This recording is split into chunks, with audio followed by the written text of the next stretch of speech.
संत ज्ञानेश्वर माऊलींच्या पालखी सोहळ्यातील सोलापूर जिल्ह्यातील पहिला रिंगण सोहळा पुरंदरच्या याच माळ रानावरती संपन्न होताना आपल्याला पाहायला मिळत आहे। आपण जर आता बघितलं तर माऊलीच्या आश्वानं खरं तर ज्यावेळेस दौड केली होती त्यावेळेस एक आश्व जर आपण बघितलं तर तो पब्लिकमध्ये पडलेला आपल्याला पाहायला मिळतो। तो अचानकच बावचाळ आणि दुसरीकडे घुसलेला आपल्याला दिसत आहे।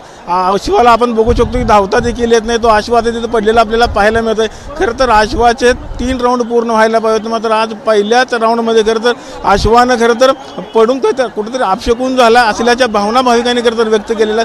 आता आपण बघू शकतो की पुन्हा तो आश्व आता धावायला सुरुवात करत आहे। दोन्ही आश्व खरं तर धावायला सुरुवात केलेली आहे। एकंदरीतच हा रिंगण सोहळा पाहण्याकरता लाखोच्या संख्येनं वैष्णवांचा मेळा खरं तर पुरंदर नगरीमध्ये जमा झाला आपल्याला पाहायला मिळत आहे।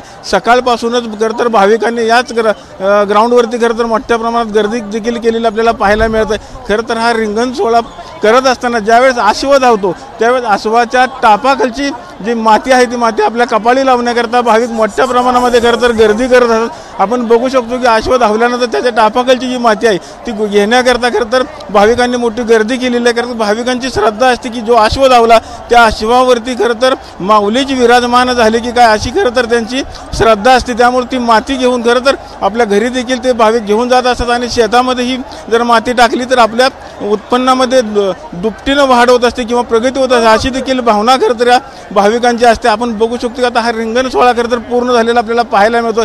आश्वाने खरं तर एक राऊंड पूर्ण केलेला आहे आणि ज्यावेळेस आश्व धावत होता त्यावेळेस तो आश्व खरं तर पडलेला देखील आपण पाहायला मिळत आहे। एकंदरीतच संपूर्ण वैष्णवांचा मेळा खरं तर जमलेला आपल्याला पाहायला मिळतो। रिंगण सोहळा पूर्ण झाल्यानंतर प्रत्येक भाविक खरं तर कोण फुगडी खेळत असेल, त्याच्यानंतर कोण दहीहंडीचा खेळ केला असेल, पावले खेळत असतील, अशा अनेक प्रकारचे खेळ खरं तर भाविक इथं करताना आपल्याला पाहायला मिळतं। अशीच काही भाविक आता आपल्याबरोबर काय सांगता माऊली, आज रिंगण सोहळा संपन्न होतो। TV9 मराठी आली पंढरीच्या द्वारी, TV9 मराठी आली पंढरीच्या द्वारी हा रिंगण सोहळा पाहण्यासाठी मिळाली आहे आम्हाला मेजवानी।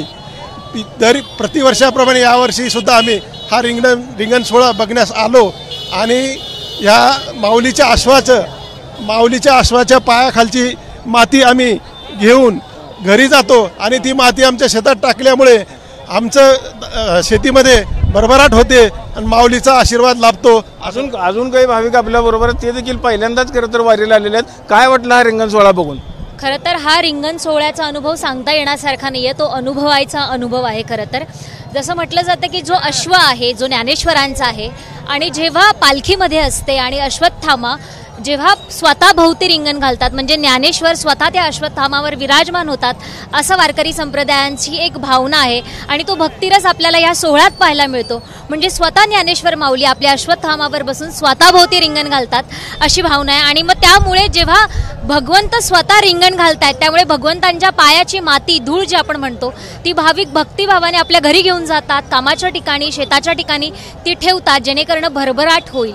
त्यामुळे हा खरं तर भाव आहे त्यामागचा, हा भक्तिरस आपल्याला इथे या रिंगणात पाहायला मिळतो। आपण बघितलं असेल की एकंदरीत आज रिंगण सोहळा संपूर्ण झालेला आपल्याला पाहायला मिळतो। खरं तर हा जो ब्रह्मनाद आहे हा ब्रह्मनाद ऐकण्याकरता लाखोच्या संख्येनं भाविक आज खरं तर या पुरंदर नगरीमध्ये दाखल झाले होते। सकाळपासूनच भाविकांनी या रिंगण सोहळ्याला गर्दी केली होती आणि आज हा रिंगण सोहळा खरं तर संपन्न झालेला आणि इथून ही पालखी आता खरं तर माळशिरस येथे विराजमान होणार आहे। माळशिरस येथे आज त्यांचा मुक्काम असणार आहे। पुरंदरहून कॅमेरामन विनोद सर, रवी लवेकर, TV9 मराठी।